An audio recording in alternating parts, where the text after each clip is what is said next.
Alien princess asked to study human courtship. Now she won't stop holding my hand. Welcome to the world of science fiction. Comment below where in the world you are watching from today. And if you like this story, don't forget to subscribe. The celestial halo shimmered against the void like a suspended chandelier, orbiting just above Earth's horizon. Built from translucent alloys and spiraled light corridors, it was less a station and more a performance, Earth's greatest diplomatic gesture toward the galactic stage.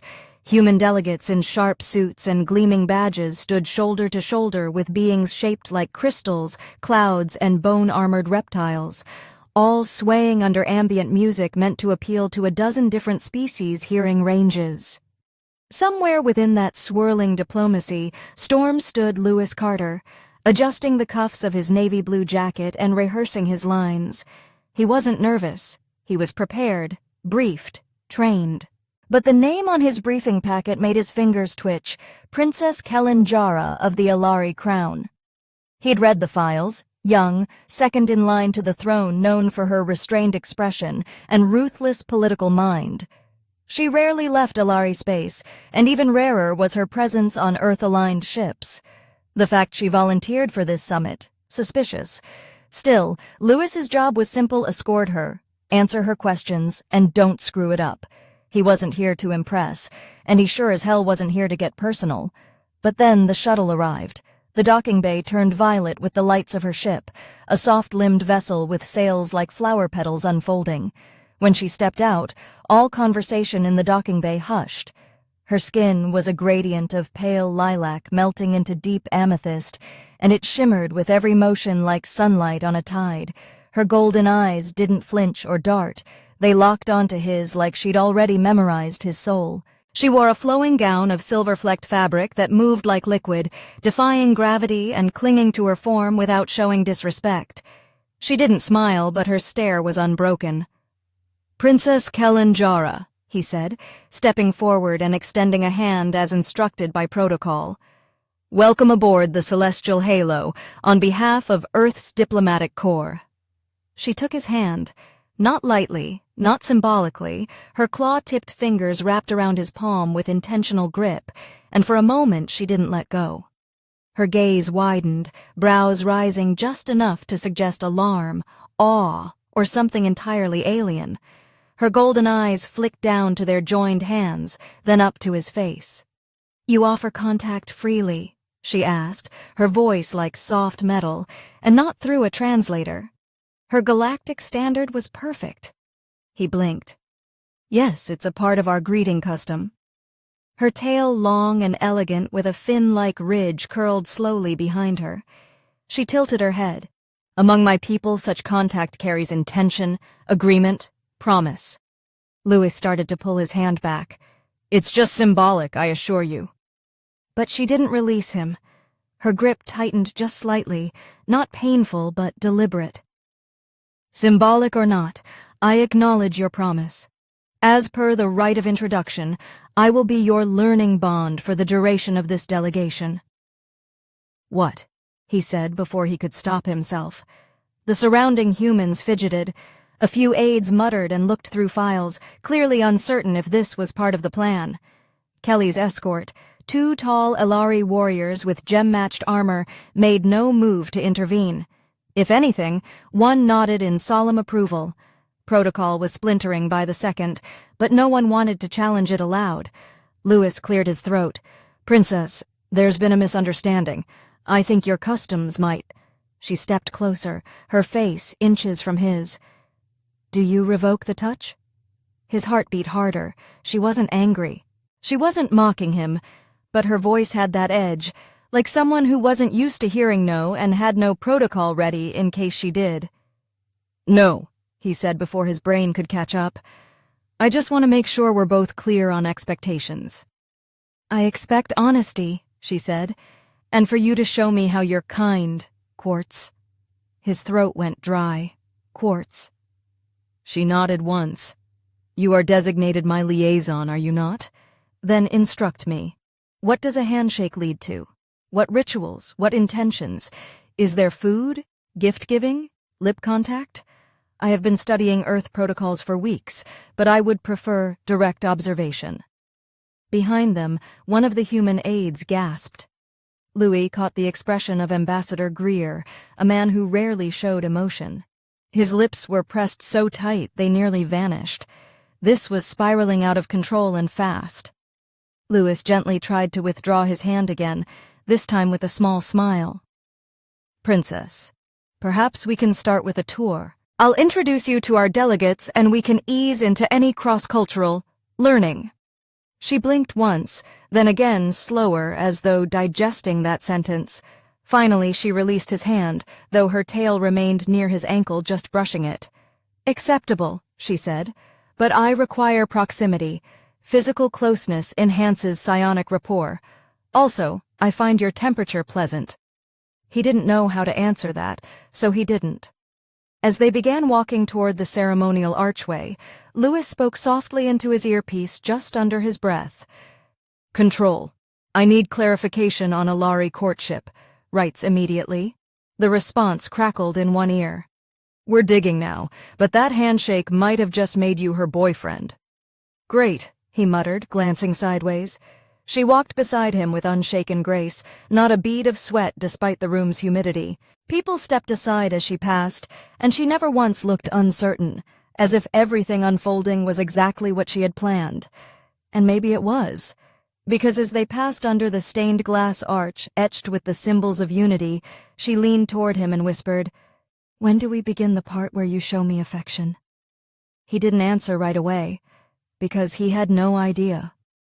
The ballroom floor beneath their feet rippled with shifting lights, changing hue with every step.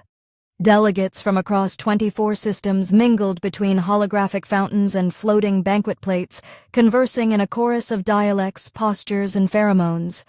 Louis tried to keep his head in the moment, but Kelly's presence beside him pressed against his senses like a second gravity. She walked close, very close, with a confidence that radiated from her posture and the glimmer of her gown. Her tail trailed behind them, never touching, but always lingering just near his leg. Every few steps, she tilted her head toward him, her golden eyes scanning his expression as if mapping every twitch of discomfort, curiosity, or hesitation. This wasn't just observation. It felt tactical. They passed a delegation of Huroskan diplomats, serpentine beings with fluted voices.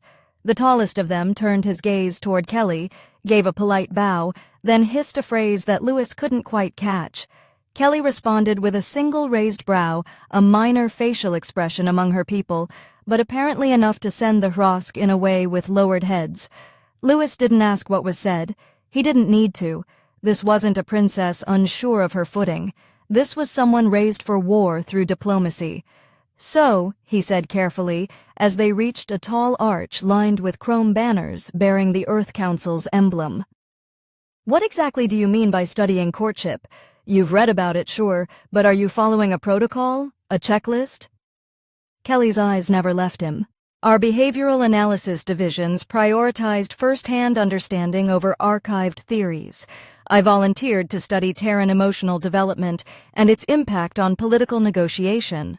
The research hypothesis, romantic bonding creates pathways of compromise that benefit coalition stability.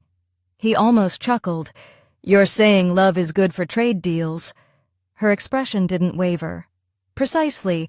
Your species demonstrates extraordinary risk tolerance when emotionally engaged.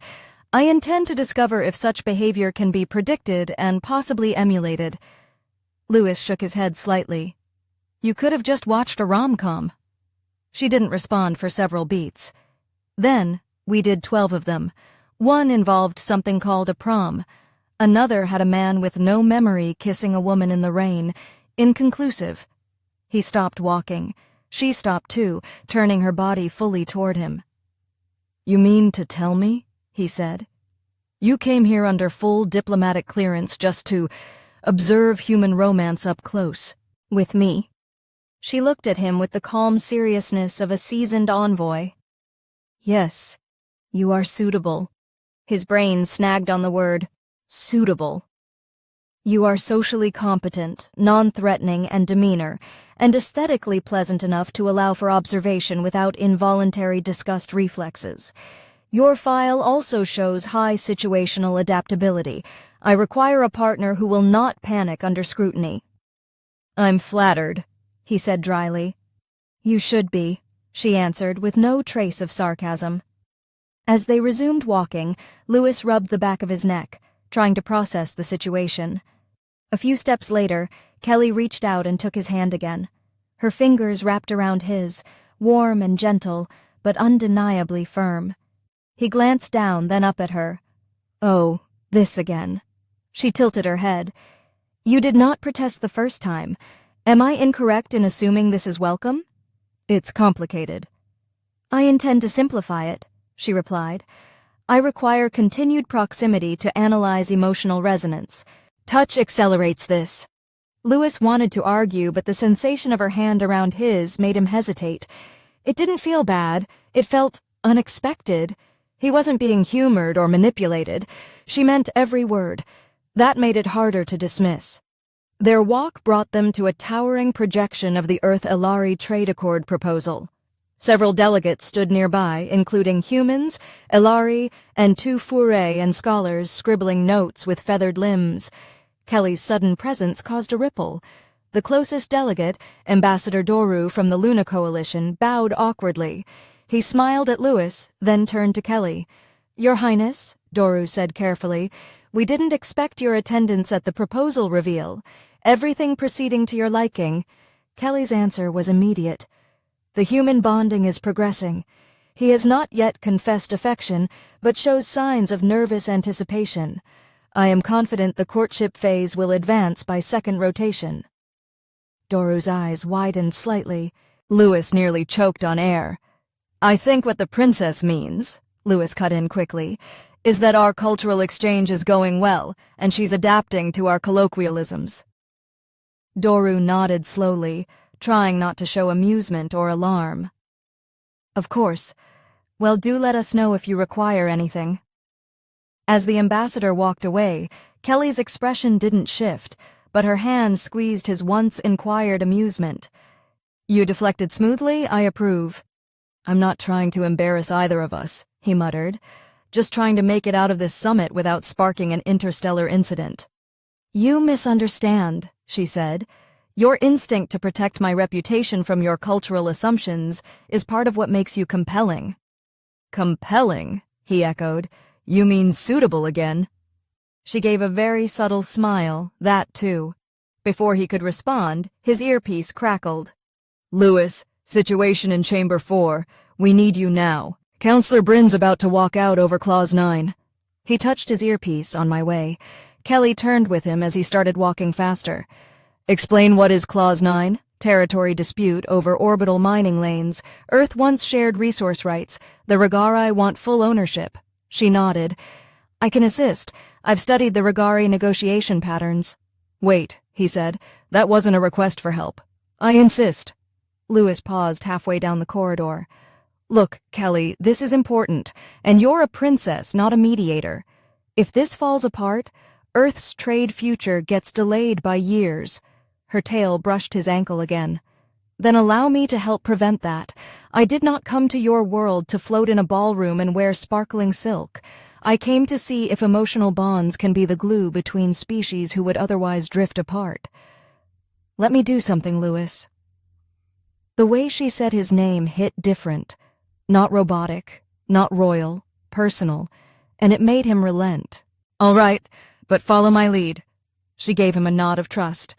They entered Chamber 4 together, walking side by side, hand in hand. The room fell silent, and Lewis realized, for better or worse, she wasn't just holding his hand anymore. She was tying Earth and Ellari fates together with every step. The chamber's walls glowed with soft blues and golds, casting an artificial sunset across the Regari delegation's scaly, angular faces. Their leader, a thick-jawed matriarch named Marcia, stood beside a glass projection of orbital territory charts, her clawed finger jabbing toward Earth's highlighted mining lanes. On the opposite side of the room, Earth's delegation, flanked by a few Terran officials and corporate sponsors, looked strained and defensive. Bryn, the senior Earth counselor, paced irritably, chewing the inside of his cheek. Everyone froze as Lewis entered, with Kelly still beside him. Their hands entwined like it was the most natural thing in the galaxy. No announcement had been made, no ceremonial preamble. Just the sight of a human envoy and a royal alien walking in together, hand in hand, radiating something neither faction could immediately decipher. Marcia's pupils narrowed. "What is this?" "Counselor Bryn," Lewis said calmly, letting go of Kelly's hand at last, but not stepping away from her. "I was requested for mediation. I brought assistance." Kelly offered Nobo only a regal nod. "Princess Kellan Jarrah of the Ellari Crown. I will observe and, if permitted, offer perspective relevant to both neutral arbitration and socio-psychological cohesion modeling." Bryn blinked, visibly unsure how to respond. He looked toward Lewis. "You brought a princess into a trade war over rocks." "She's more than that," Lewis replied. "Let's focus." He stepped forward, glancing at the spinning holographic display that hovered above the central table. It showed Earth's position relative to the Regaries territory, with the overlapping region pooling in red. The dispute came down to a band of mineral-rich asteroids that drifted slightly over decades, creating a legal gray area. Lewis had memorized the talking points: percentage shares, projected extraction values, compensation offsets, but all of that felt like noise when both parties had already dug in. "Matriarch Marcia," Lewis said respectfully, "I believe we can establish a rotating rights schedule that satisfies both parties' access expectations without permanent loss of territory recognition.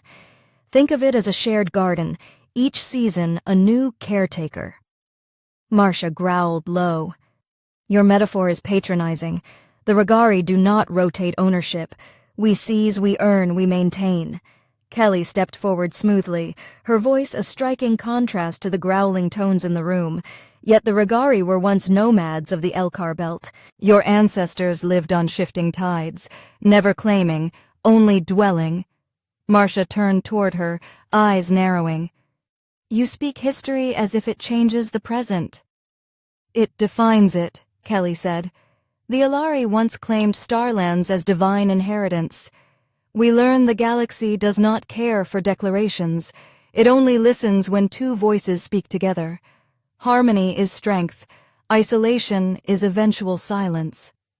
Bryn stared at her as if seeing her for the first time. Even the Regari delegation paused, their glares softening into thoughtfulness. Lewis watched it unfold, uncertain whether it was brilliance or recklessness, but something was changing in the room's energy.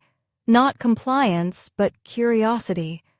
Kelly continued, "We do not ask you to surrender. We ask you to share. Not for weakness, but for longevity. Your resource claim lasts a generation, a relationship with Earth that lasts far longer." Marcia didn't answer right away. She examined Kelly, then Lewis, then the Hala projection. After a long silence, she nodded slowly. "We will consider a seasonal schedule, provided the transfer rate includes 70% Regari staffing per quarter cycle." Bryn exhaled in disbelief. "Wait, that's a concession." "It's a conversation," Lewis said quickly, before anyone could ruin the fragile thread holding the moment together. "We'll draft the terms and propose a revised clause by tomorrow's rotation. If acceptable, we can bring this to vote." Marcia gave a short nod. "Do not make us regret speaking with two voices." With that, the Regari turned and exited the chamber. The other delegates began murmuring amongst themselves, some already typing notes, others nodding toward Kelly with something approaching respect. Bryn stepped closer, eyeing both Lewis and the princess. "What exactly just happened?" he asked under his breath. "She de-escalated a standoff in under 3 minutes," Lewis replied. "I'd say she just earned her seat." Bryn looked Kelly up and down, then leaned slightly toward Lewis. "You know how this looks, right?" "I know exactly how it looks. She's not just visiting anymore. She's working. That means if anything goes sideways, your name's on it too." Kelly tilted her head. Am I excluded from accountability? Bryn raised an eyebrow. No, but you don't answer to our council, he does. She answers to me, Lewis said firmly. While she's here, she's under my directive and I trust her judgment. Bryn said nothing more, just gave a faint grunt and walked off. As the room emptied and the energy cooled, Lewis and Kelly found themselves alone again beneath the soft light of the projection dome. He turned toward her, rubbing the back of his neck. You didn't have to step in. I wanted to. You made that look easy. It was. She looked down at the fatting hologram of the asteroid belt, but it felt honest, that matters. Lewis let out a slow breath. You're not what I expected. She looked at him. Nor you. When I volunteered to study Terran emotional behavior, I anticipated impulsiveness, emotional erraticism, and unnecessary dramatics. Instead, I found structure under chaos, empathy beneath bravado. You feel everything but still move forward. That is not weakness. The sincerity in her tone caught him off guard. He tried to say something, anything, but she stepped closer and took his hand again. No crowd this time, no expectations, just her hand in his, warm and certain. I'm not finished studying you, she said softly. I didn't think you were.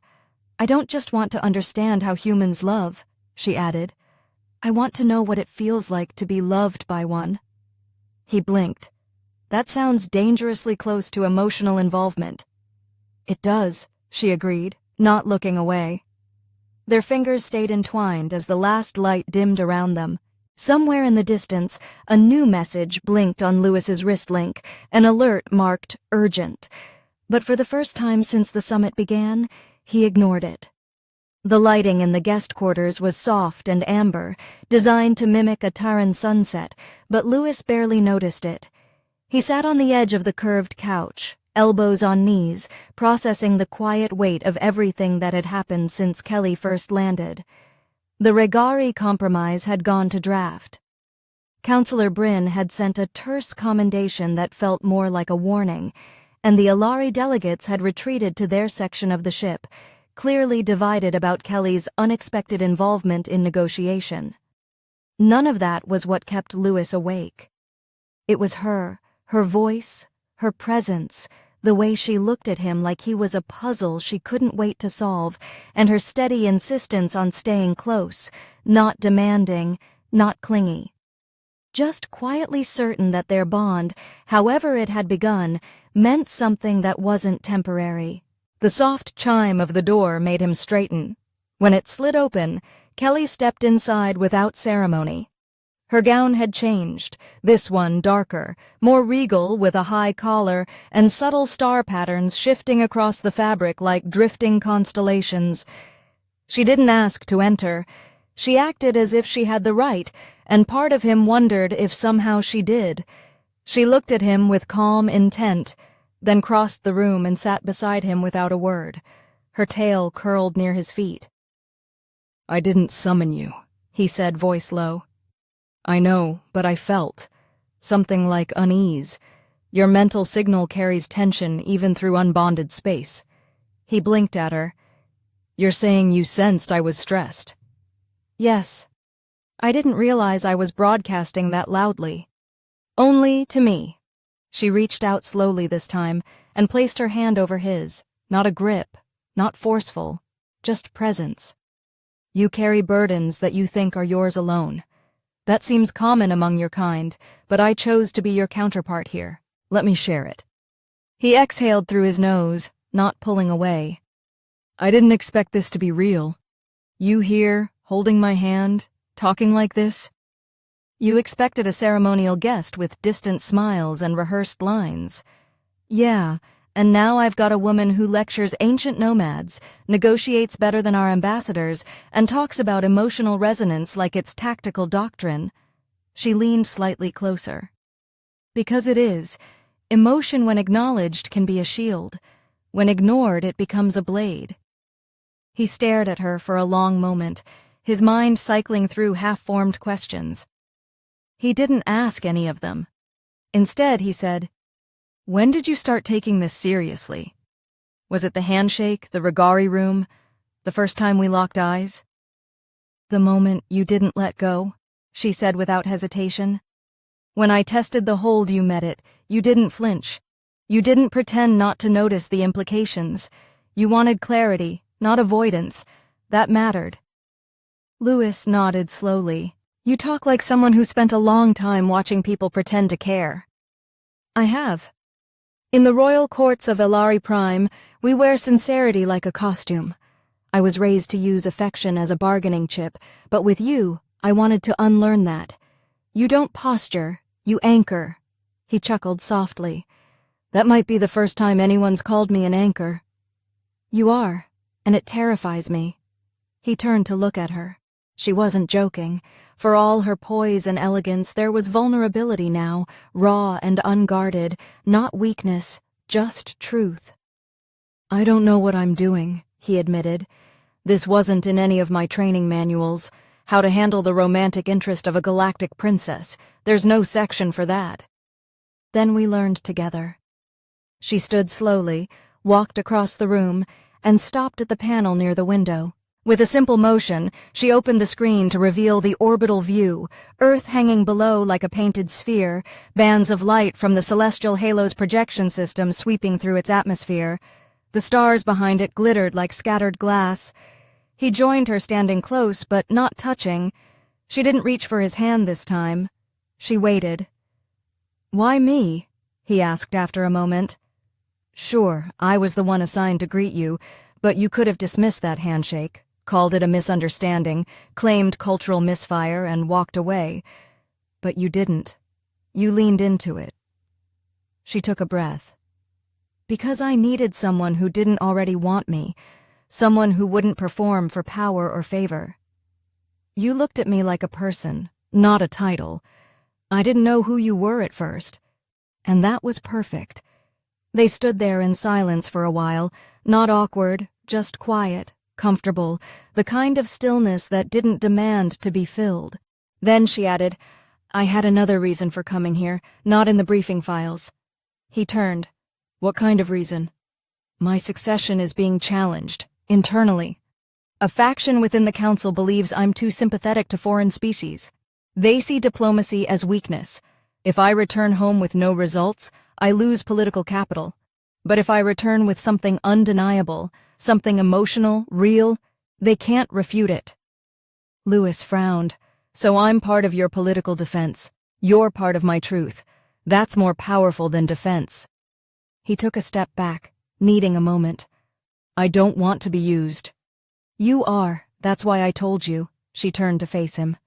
You can walk away at any time, Louis. This is your choice, not obligation. But if you stay, I won't pretend this is a game. Not anymore. He looked into her eyes, golden and bright, holding none of the manipulation or calculation he'd feared. Just hope, and maybe, just maybe, a little fear. He nodded once. Then I stay, and we figure this out together. She smiled, and it was small, but genuine. She stepped forward slowly, giving him time to move if he wished. When he didn't, she reached up and gently placed her forehead against his. For her people, it was a gesture of intimacy, deeper than a kiss. He closed his eyes and let the contact speak louder than words. Outside the window, the earth turned, and somewhere far below, entire cities slept. But up here, in the quiet corridors of diplomacy and uncertain hearts, two people stood still, trying to make sense of something neither of them had planned, but neither wanted to end. Louis didn't even make it through his morning caf before the damage started. The first alert came in as a flagged diplomatic report. One of the Ellari emissaries, Counselor Vera, had filed a formal concern with the Earth Delegation Office. The content was direct, clinical, and poison. She accused Princess Kellan Jarrah of engaging in unauthorized emotional entanglement with her human escort, claiming it violated neutrality protocols and placed the entire summit at risk of undue emotional influence. The document was littered with references to ancient Ellari edicts about unbonded interaction, respect for courtship purity, and most notably, the potential for cultural compromise through unsanctioned romantic attachment. It wasn't just a complaint, it was a warning shot. Lewis read the report twice before pushing away from the table and muttering a curse under his breath. By the time he got dressed and headed for the core hall, 3 more copies of the complaint had spread through secondary communication networks. One of them was tagged with a viral quote from a trade ambassador: "The human isn't neutral. He's a variable, and variables break systems." It was the kind of phrase that people latched onto, not because it was true, but because it sounded like it should be.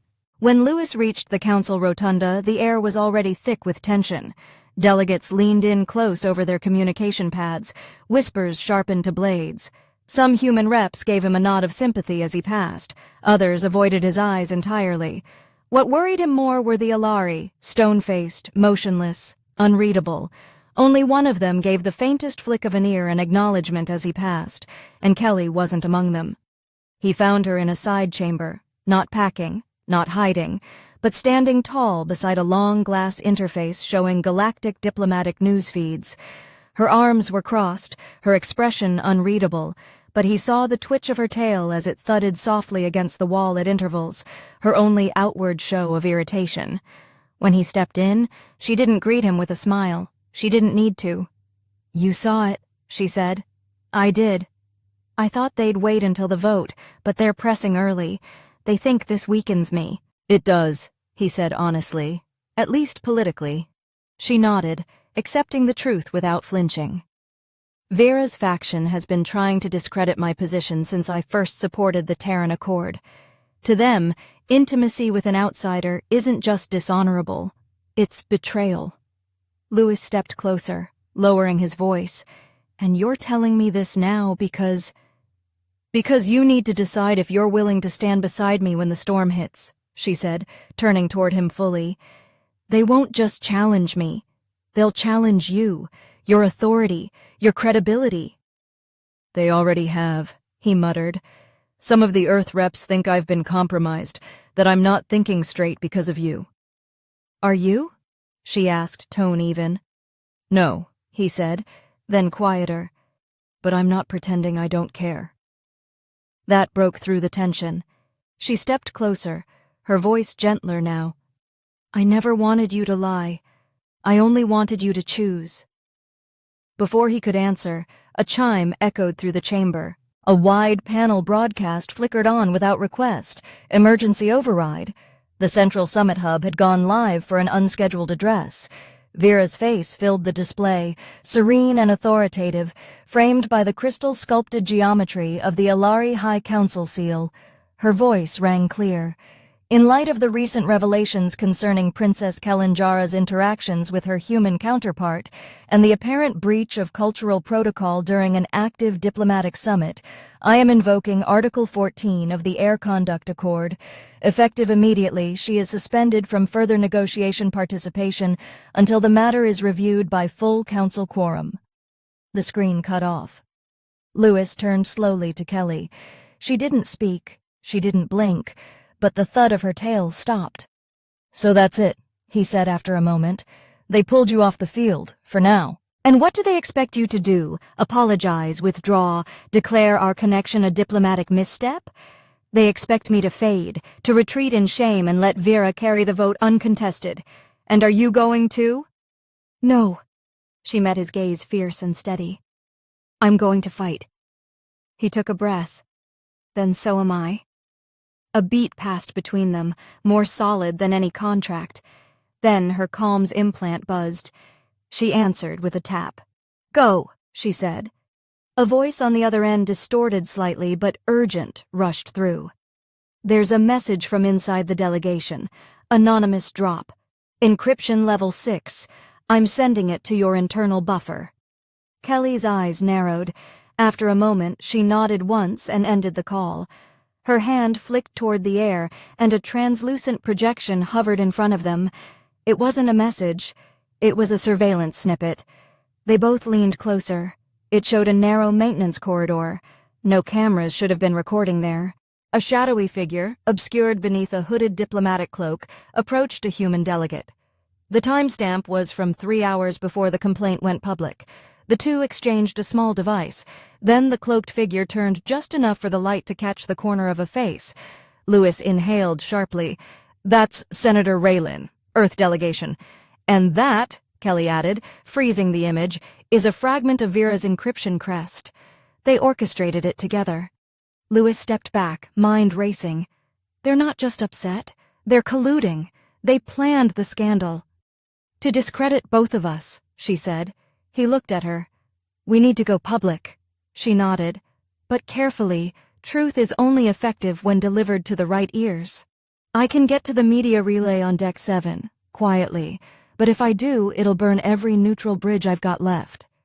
"Then I'll walk beside you," she said, "even if we walk into fire." They moved together, not fast, but with purpose. The weight of everything they were risking pressed behind them like an incoming wave, but neither slowed. And somewhere deep in Lewis's gut, beneath the diplomacy and pressure and calculated risks, he realized something dangerous was happening. He wasn't just standing up for an ally or a cause. He was falling. And for once in his life, he didn't want to stop. The route to Deck 7 twisted through corridors not meant for high heels or ceremonial gowns. Yet Kelly moved beside Lewis with steady precision, her royal dress modified into a travel wrap that shimmered even in dim emergency lighting. The two bypassed checkpoints with quiet authorization, Lewis flashing clearance codes while Kelly cloaked her psionic signature, mooting her presence just enough to avoid drawing attention. Around them, the vast skeleton of the celestial halo creaked as the artificial gravity recalibrated, a side effect of the summit's recent tensions drawing power from secondary systems. Lewis didn't speak as they moved, and neither did Kelly, not because they had nothing to say, but because they already understood what the silence meant. A choice had been made. No more diplomacy from the sidelines, no more dancing around protocol. They were going to burn the lie down in the same place it was constructed, the media core. The moment they reached the upper ring of Deck 7, the automated doors opened with a faint hiss, revealing a wide chamber filled with modular consoles, crystalline relay pillars, and a sweeping holographic interface that displayed news feeds and real-time broadcast across nearly 40 inhabited systems. The Earth Channel alone had 12 anchors on standby. Any one of them could turn a whisper into a firestorm within minutes. This wasn't a place for subtle nudges. This was a broadcast weapon, and they were about to pull the trigger. Lewis walked straight to the interface console, inputting an override key that activated the encrypted feed authorization assigned to senior Terran envoys. It would only last 15 minutes before being flagged, but it would be enough. Kelly stood slightly behind him, eyes scanning the live feeds, her tail twitching with each conflicting headline about her emotional instability or unsanctioned bonding behavior. She watched herself get reduced to caricature, exotic, erratic, dangerous, and said nothing. Her silence wasn't weakness. It was restrained. "I can't believe Raylan sold us out," Lewis muttered, voice low. He was pushing for shared defense funding 2 days ago. Now he's leaking footage to sabotage your standing. "He didn't just sell us out," Kelly said, tone sharp. "He sold out the Alliance. The Ellari High Council wants Earth tethered to its traditions, predictable, pliant, grateful. Vera promised them control. I offered partnership. That made me a threat." Lewis keyed in the final confirmation code, and the interface glowed blue, asking for a visual prompt. He turned toward Kelly. "You sure about this? Once it's live, we can't pull it back." She stepped forward, her fingers brushing his. "Let them see who I really am, not just the version they painted to protect their power." He nodded and activated the relay. A moment later, a holographic anchor from the Earth Newsnet appeared, just an avatar scripted for emergencies, but capable of processing real-time feeds. It greeted them with a sterile prompt. "This is an open channel. Are you transmitting on behalf of the Earth delegation?" "I am," Lewis said. "Begin secure record. Supplemental feed included." He uploaded the surveillance clip. The avatar blinked, internalizing the data, and then spoke. You are submitting a claim of political manipulation and misconduct at the Interstellar Diplomatic Summit. Do you have corroborating testimony? Kelly stepped forward. Yes, I am Princess Kellan Jarrah of the Ellari Crown, and I testify under sovereign authority that the footage submitted is genuine. Councillor Vera conspired with a Terran senator to discredit my role, destabilize this summit, and sever the path to a mutual alliance. I have no intention of remaining silent while the truth is buried under fear. The Avatar's voice shifted to a softer tone. Understood. You are now live. The display screen lit up with a countdown, and suddenly, the interface room no longer felt quiet. A dozen feeds blinked to red status, urgent, breaking priority. By the time the count hit 0, Kelly and Lewis stood side by side, facing half the galaxy. This is Lewis Carter, Earth Diplomatic Liaison. Standing with me is Princess Kellan Jarrah. We are speaking not just as representatives of our species, but as witnesses to an attempt to sabotage the peace we've been working toward. Earlier today, a complaint was filed that accused the princess of acting outside protocol. We now present evidence that the complaint was premeditated and politically motivated, part of a larger effort to undermine Earth-Ellari cooperation. Kelly spoke next, her voice calm, without a single note of theatricality. The truth is simple. I formed a bond with this man. I chose not to hide it. That decision was mine, not as a pawn, but as a sovereign. If that frightens those in power, it is because they fear a world they do not control, one shaped by choice instead of tradition. I am not here to apologize for who I am. They ended the feed together, and the broadcast cut just as the room's main console began flashing override alerts. They would be locked out in seconds. Lewis didn't wait. He pulled Kelly toward the exit, and they sprinted back into the corridor just as the security subroutine triggered a localized lockdown. They didn't get far. Halfway through the next junction, a section of wall exploded outward, not with fire but with kinetic force, an impact blast designed to knock them off their feet. Lewis hit the floor first, shielding Kelly with his body as debris scattered. A shadow moved through the smoke. A figure in an unmarked tactical suit, cloaked in distortion tech, stepped forward carrying a modified pulse blaster. The air shimmered with tension.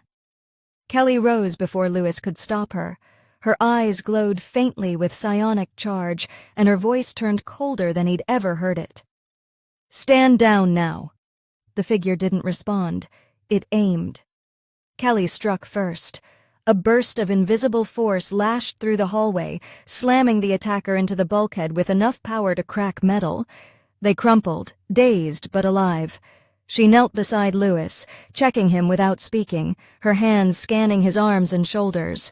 He wasn't bleeding, just bruised, but her expression tightened anyway. "I'm fine," he said, catching his breath. "You?" She nodded once, then looked at the attacker's body. They weren't just trying to stop the feed, they wanted to send a message. "Well," Lewis said, standing with effort, "then it's our turn to answer." He reached for her hand. She took it without hesitation. And together they kept walking, wounds fresh, alliance shaken, but resolve unbroken. The medbay lights buzzed faintly overhead as Lewis sat on the examination table, shoulder-patched with a sterile dressing and a light dermal sealant. The bruise across his ribs throbbed with every breath, but it wasn't the pain that weighed on him. It was the silence between rounds of questioning. Ever since the attempted ambush in the hallway security protocols on the celestial halo had snapped into full lockdown mode, neutrality zones were reinforced, armed patrols doubled, and high-clearance individuals like himself and Kelly were temporarily restricted to secure corridors. The summit wasn't just tense now, it was fractured. Nobody said it aloud, but everyone knew. Someone had tried to assassinate them to stop that broadcast from reaching the galaxy. Kelly stood near the corner, arms folded, still dressed in the modified formal gear she'd worn earlier, tactical threads sewn under the regal shimmer of royalty. Her expression hadn't changed since the moment she took the attacker down, focused, fierce, composed, but he saw the small signs, the subtle tightness at the edges of her eyes, the slight tremor in her tail where it curled behind her. She wasn't shaken, she was preparing. "Security says the attacker used clearance stolen from a maintenance officer," Lewis said, finally breaking the silence. "No official faction is taking responsibility, but come on, we both know that wasn't some lone saboteur." "They knew our route," she said, voice steady. "Knew our timing. This wasn't meant to intimidate. It was meant to silence. Permanently." "Do you think Vera sanctioned it directly?" Kelly's eyes sharpened. "She's too smart for that. She didn't need to. All she had to do was turn her back and let one of her followers do the dirty work. That way, she claims innocence while we clean up the blood." Lewis leaned forward slightly, wincing as his ribs objected.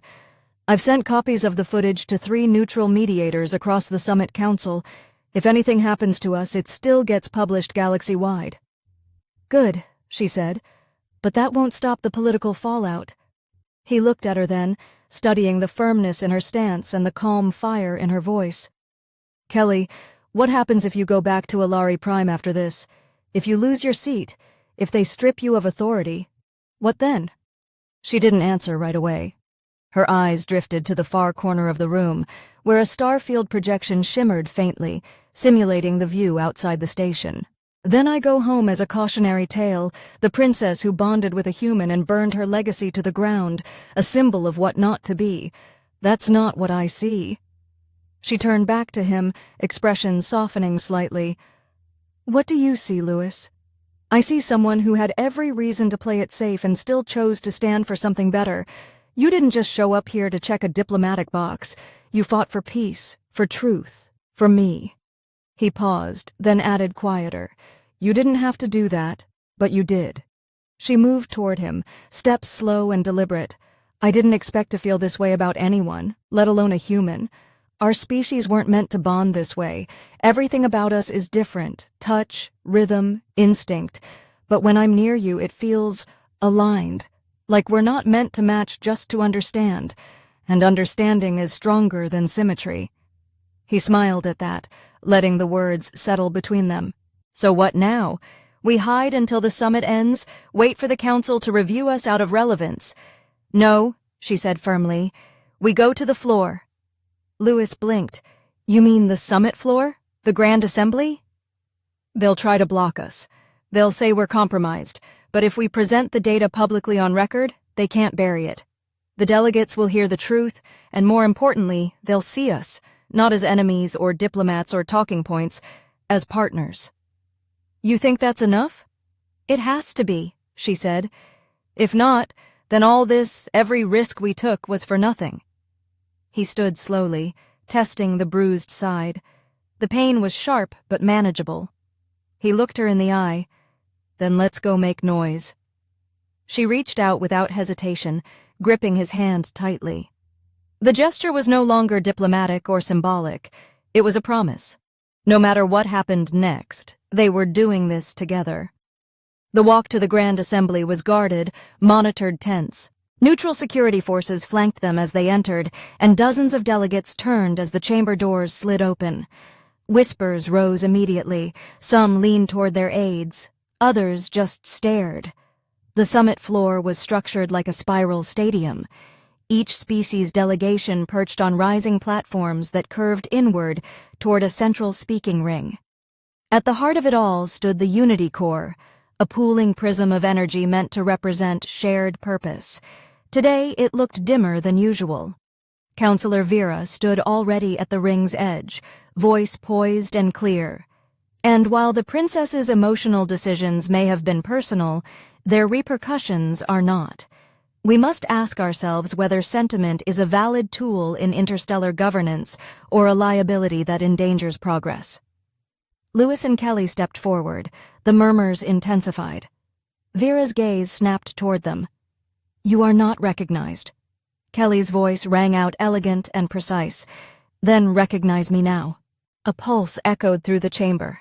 Not psionic, not digital, just a wave of attention. She walked down to the speaking ring, Lewis at her side, neither bowed, neither flinched. "We have submitted evidence of political tampering," Kelly continued. We were targeted for assassination. Our bond has been used against us to invalidate negotiation, to paint diplomacy as weakness. We reject that narrative." Lewis added, "You want to know if a human and an Ellari can truly bond without undermining their duties. You're looking at the answer. We didn't abandon our posts. We upheld them together." Some delegates nodded, others looked uncomfortable, but none interrupted. Kelly turned slightly, her voice quieter now but no less resolute. "I am not asking for approval. I am offering truth. A partnership built not on contracts or fear, but trust. Let the record show that we stood here, unbroken, unashamed, because we believe in what this summit was supposed to stand for. Silent data pads, pretending to be busy when real heavy, full, alive. And somewhere high above them, the Unity Core pulsed again, brighter this time. The silence that followed their statement didn't feel like defeat, it felt like suspension. Like the entire summit was holding its breath, delegates shifted in their seats, some exchanging looks, others consulting silent data pads, pretending to be busy when really they were watching, waiting, measuring every beat of the moment. The Unity Core's renewed glow shimmered faintly over the marble floor of the Grand Assembly, bathing everything in soft light. It should have been a symbol of unity, but now it felt more like a spotlight. Kelly's posture remained tall and still beside Lewis, her gown hanging like rippled glass over armor-tight fabric, her expression unreadable. Lewis, for all his years of political restraint, felt the tension crawl under his skin. His heart wasn't racing, not anymore. It was steady, slow, and heavy, like it knew they were beyond a turning point. From the back row of the spiral chamber, a delegate from the Undari Hive Collective raised a limb. It looked more like a branching coral stalk than a hand. "What you propose," the voice echoed through the translator module, "is not precedent. It is disruption. If alliances can be bound through love, then the rules of hierarchy must change." "We are not asking to replace hierarchy," Kelly answered calmly. "We are asking to redefine what cooperation can look like. Emotional alignment is not weakness. It is not manipulation. It is understanding. If that scares you, then perhaps the structure was never strong to begin with." The ripple that moved through the chamber wasn't physical, but it was real. There were no cheers, no applause, just a subtle shift in posture from a dozen worlds, a rebalancing of momentum. Vera stepped forward again, her tone still polished, but her words clipped with control. "This is not about fear. This is about protocol. Royalty does not bond without declaration. Envoys do not enter emotional entanglement during active summits. These two have disrespected both traditions. If we reward that with acceptance, then we devalue the structure that has kept interstellar peace intact for generations." Lewis stepped into the ring with Kelly standing shoulder to shoulder. "You talk about protocol like it's a sacred text, but protocols were created by people. They're not divine. They're tools, and tools should evolve. We didn't plan this. We didn't manipulate the summit. We found something honest in the middle of chaos, and we didn't run from it." More silence, another pause, and then unexpectedly, Councillor Tian from the Kravari Federation rose, his voice raspy but firm. "I reviewed the data packet submitted regarding the attempted assassination. The evidence points toward operatives aligned with your office, Councillor Vera. You did not, but toward truth. Momentum had turned, and the fabric of the chaos but in motion. Half a dozen delegates activated their relay feeds, pulling up the footage. Holograms of the cloaked assailant and the handshake between Ray Lin and the Ellarian filtrator floated above the central dais. Vera opened her mouth to counter, but the room had already shifted. Not toward her, not even toward Lewis and Kelly, but toward truth. Momentum had turned, and the fabric of the summit began to relieve itself around it. "We call for a vote," announced a delegate from the Terran Pacific Coalition. "Not on exile, not on condemnation. A vote of recognition. Recognition of the bond between the princess and her human counterpart as valid under the summit's charter of mutual alliance." Kelly's breath caught. Lewis glanced at her, but she didn't move, didn't blink. She was holding still the way stars hold still, appearing calm while burning furiously inside. Vera's voice, when it came again, was quiet, controlled, but laced with ice. You would make this farce law based on affection, based on a stolen moment of sentiment. It wasn't a moment, Kelly said, cutting her off. It was a choice, repeated, in the face of pressure, danger, and political cost. That's what love is. Not impulse, not weakness, but choosing someone again and again, even when it hurts. That was when the chamber shifted fully, not into applause, not into open cheering, but into consensus. Delegates conferred, eyes narrowed, nods exchanged across language barriers and species divides.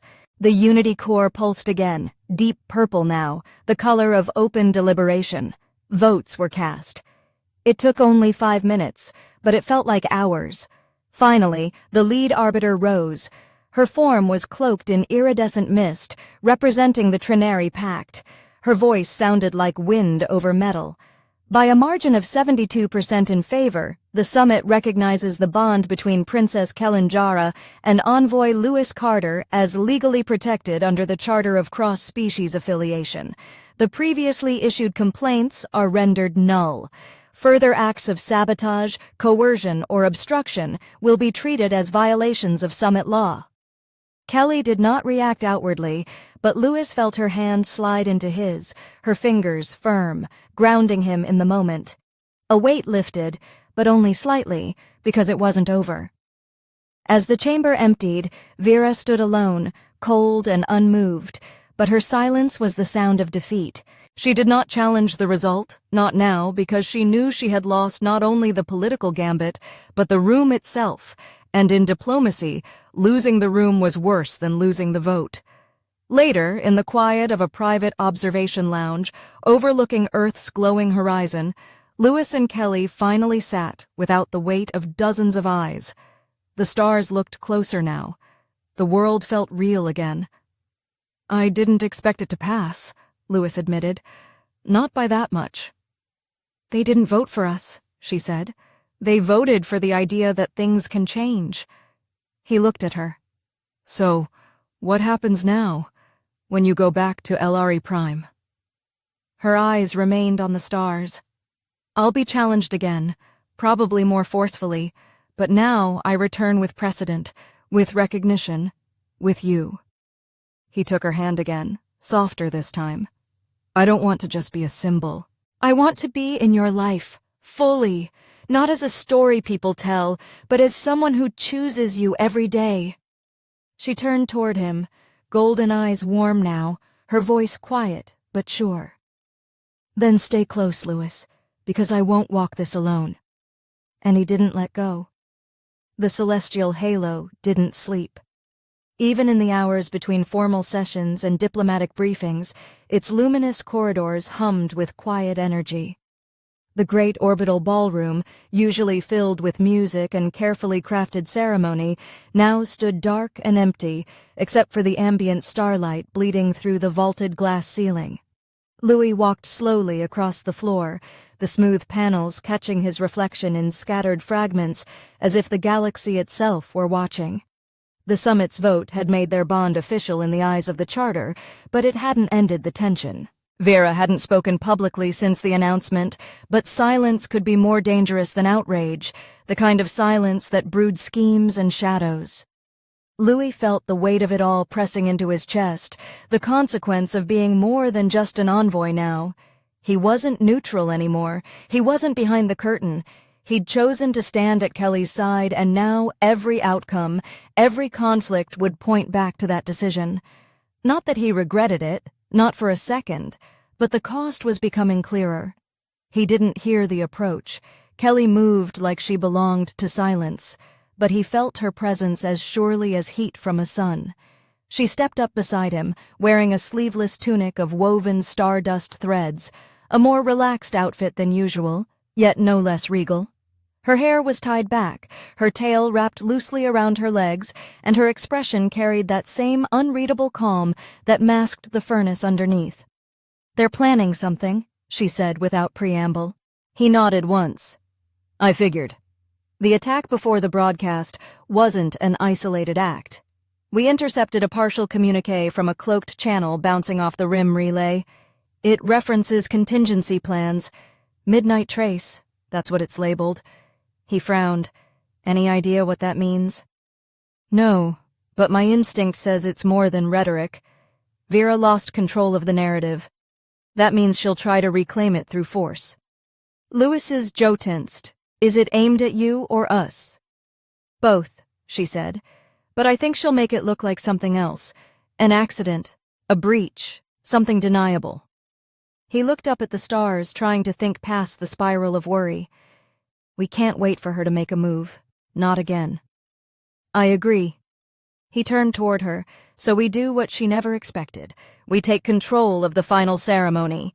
The Unity Accord? Kelly raised an eyebrow. That's supposed to be a symbolic gesture, a parade of flags, handshakes, and carefully staged smiles. Lewis gave a half-smile. Exactly. That's why it's the perfect place to set the record. Everyone will be watching, not just the delegates, civilians, journalists, colony watchers. If something happens there, it can't be buried. She narrowed her eyes slightly. You think she'll try something during the final ceremony? I think it's her last shot, he said. If she can discredit you publicly, if you falter on that stage, hesitate, show doubt, she'll claim you're emotionally compromised and the vote was manipulated. She won't need violence, just doubt. That's all she needs to fracture the win we earned. Kelly was silent for a long moment, then nodded slowly. Then we face her, in full light, no cloaks, no shadows. Lewis took her hand, together. She didn't respond, but the squeeze of her fingers said everything. That night passed slowly. The hours stretched thin as the final preparations were made for the Unity Accord ceremony. Security teams swept every corridor, airlock, and balcony. Human and Ellari technicians worked in tense coordination, checking sound channels and diplomatic seating arrangements. Delegates were informed of new protocols, and all movement across the halo was logged and cross-confirmed. Yet none of it felt like enough. When morning came, the great ceremony hall glowed with crystalline architecture, its vaulted arches refracting the light of nearby stars. Delegates filed in, each wearing ceremonial attire that reflected their culture, heritage, and rank. The Unity Corps floated above the center dais, its radiant pulse brighter than it had been all summit. And at the heart of it all, a platform awaited Kelly and Lewis, two curved paths spiraling toward the center, designed to bring them together in a final gesture of alliance. Lewis adjusted his collar in the preparation chamber, watching the reflection of the room behind him in the polished surface of a ceremonial blade mounted on the wall. He wasn't wearing a military uniform or a diplomatic badge this time, just simple formal wear with the Terran crest embroidered subtly at the collarbone. He didn't need titles anymore. Everyone already knew who he was. A soft chime sound long-mirrored paths that spiraled inward through rows of silent inversion of her royal gown, sleek and dark violet with gold threading shaped like constellations across the chest and shoulders. Her skin shimmered faintly in the light, and her eyes glowed with calm fire. She didn't need to ask if he was ready. He nodded. Let's finish this. They entered from opposite ends of the hall, walking along mirrored paths that spiraled inward through rows of silent delegates. The moment hung heavy, ceremonial, timeless. All eyes followed them. Every whisper stopped. Halfway through her approach, Kelly glanced at Lewis. He gave the smallest nod. She returned it. When they met at the platform center, the Unity Corps pulsed once, a low tone that resonated like a heartbeat. They faced each other as the arbiter of the summit spoke.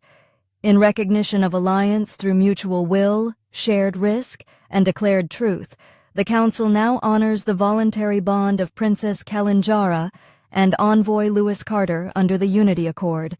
Step forward and declare intent. Kelly spoke first. I stand not for politics or obligation, but for choice. I choose him, not as a symbol, but as my equal, my bondmate, and I stand before this assembly unashamed. Lewis followed. I was trained to remain neutral, but I found something real, and I chose not to ignore it. I choose her, not because of titles, but because she never treated me like I was lesser. Within moments, guards tackled 2 figures in cloaks trying to retreat. Before the assembly could react, a flash of light burst from the upper terrace. For a fraction of a second, everything froze until security intercepted the signal, jamming the energy pulse and locking down the chamber. The blast fizzled in mid-air. Chaos erupted, but it was too late for the attackers. Within moments, guards tackled 2 figures in cloaks trying to retreat. The crowd roared in confusion and panic, but Kelly stood unmoved. Lewis did too. They didn't flinch. They didn't run. They held each other's hands as the noise surged, because they had expected this, because it was always going to end like this, not quietly, but with the entire galaxy watching. The chaos didn't last long. Security forged as Kelly stood unmoved, her sponsors expected. The cloaked attackers were subdued and dragged out under full restraint. Their attempted assassination interrupted before it could touch the stage. But what mattered wasn't the security response. It was what happened next. The crowd didn't panic. The delegates didn't flee. No one ran. Instead, in the moments after the blast, something remarkable happened. The entire chamber watched as Kelly stood unmoved, her spine straight, her hand wrapped tightly in Lewis's. She did not call for guards. She didn't shout or tremble. She simply turned toward the stunned assembly, met their stares, and said calmly, "This is what fear looks like. People who'd rather destroy than listen." Her voice carried across the hall, not loud, not aggressive, but firm, measured, entirely in control. She didn't have to name Vera or any faction. Everyone in that room knew who was behind the attempt, and more importantly, they knew that whoever tried to silence her had failed.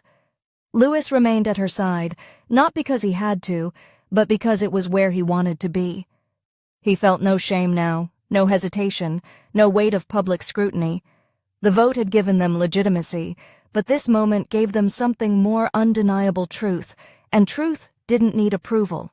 The Arbiter, still hovering silently behind the Unity Core, took a long pause before speaking.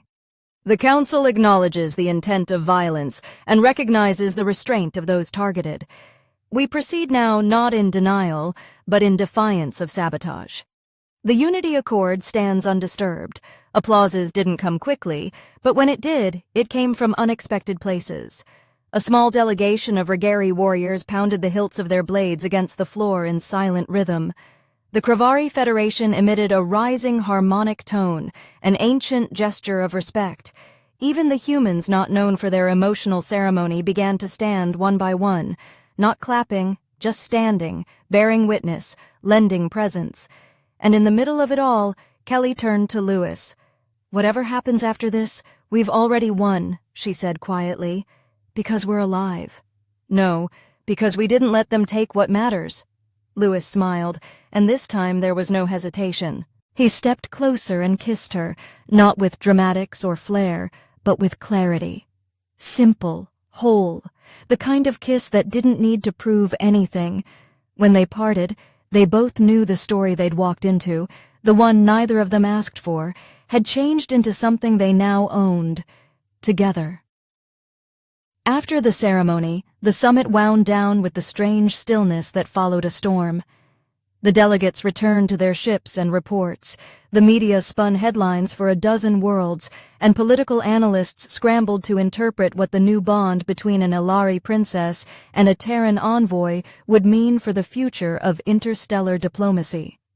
But for Lewis and Kelly, none of that mattered anymore. The deal was signed, the truth was recorded, and the sabotage had failed. They didn't linger in the ballroom. They didn't celebrate in front of cameras. They returned to the quiet chamber where it all started, where starlight cast gentle lines across the floor, and silence was safe again. Kelly sat beside him on the couch, legs tucked under her, her armor finally removed. For the first time since she'd arrived, she looked free, not relaxed, but unburdened. Lewis poured 2 small glasses of synthesized wine and handed her one. They drank without ceremony, just enjoying the quiet. "I'll be expected to return home soon," she said, not with sadness, just honesty. "I know. And it will be complicated. The High Council won't forget what we did. Some will hate me for it, maybe even try to push me out. And you'll fight them. She looked at him, smiling. I'm tired of fighting. You don't have to fight alone, he said. You never did not hear not anymore. She leaned her head on his shoulder, and they sat like that for a long time. Will you come with me? She asked. He didn't answer right away. He didn't have to, she already knew. The moment he chose her publicly, the moment he stood on that stage beside her with death looming above them, his decision had already been made. It wasn't about Earth or duty anymore. It was about her, and where she was, that's where he would be. I'm not sure how well I'll fit in among royalty, he said eventually. You're not there to fit in, she replied. You're there to be beside me. I can do that. When she looked at him again, her expression was different. Not the sharp-edged calm of a diplomat, not the practiced serenity of a princess. Just a woman, smiling at the man she loved, no longer pretending it was anything less than real. They left the celestial halo 2 days later, not as scandal, not as controversy, but as proof. That trust could be chosen. That love didn't weaken diplomacy, it could strengthen it. The media followed for a while, of course, spinning titles and speculations, but eventually the galaxy moved on as it always did. And somewhere deep within the crystalline halls of Ellari Prime, a new royal chamber was established. One without tradition strangling every corner, one where the princess didn't rule alone. No more hiding, no more denying. Just two souls who found something worth keeping in a place, designed to keep them apart. And they never let go again.